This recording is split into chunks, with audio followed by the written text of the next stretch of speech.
Welcome to the Eastern Bloc.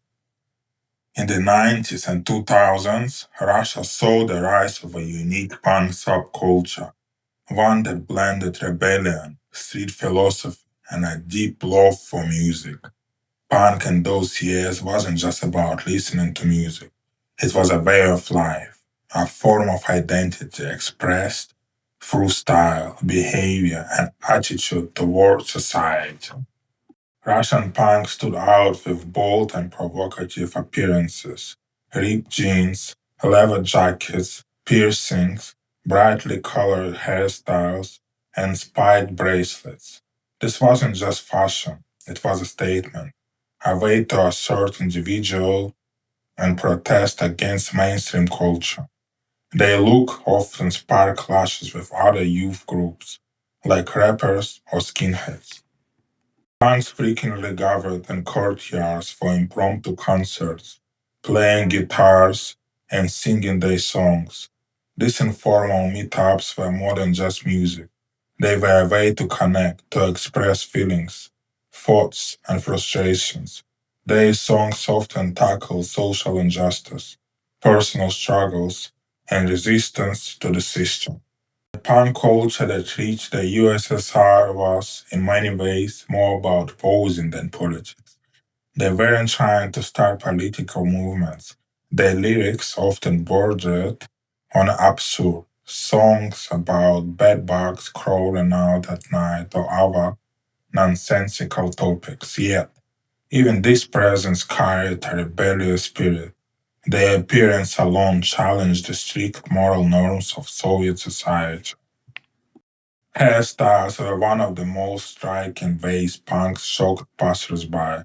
Some shaved their sides or went nearly bald, while others raised their hair to full height in mohawks. To hold those styles, they sometimes used beer as fixative. Hair was often dyed in bright, clashing colors. The goal was simple: provoke a reaction, and they succeeded. In the USSR, punks liked to keep spirits high, often drinking alcohol to feel freer. They roamed apartment parties, hang out on public benches, and created their own stages for creative expression. Even the simpler punk stage performances.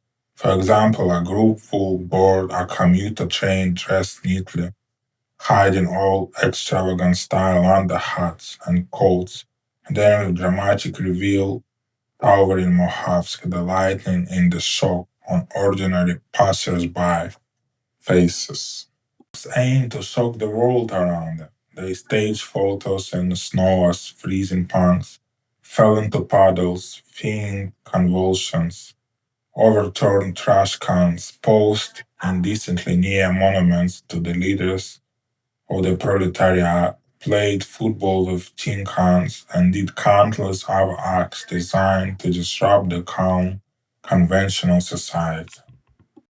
Masculinity has always been linked to strength, and this often showed in behavior and physique. Punk masculinity, however, was the opposite. Everything became mockery and provocation. They would agree to crude insults, claiming them as truth, and when threatened, they admit fear but press on anyway. While a typical street kid might fight to defend honor, punks found amusement in provoking others. They were never shy with words, but if fights did break out, heavy boots, hammers carried in back, chains, and other metal accessories were close at hand. The punk subculture of the 90s and 2000s left an incredible mark on Russian culture. Bands like Sector Gaza and Koroli Shoot continue to inspire new generations of musicians and fans. Their music and philosophy of life remain relevant today, a reminder of a time when youth sought identity and meaning through music and self expression.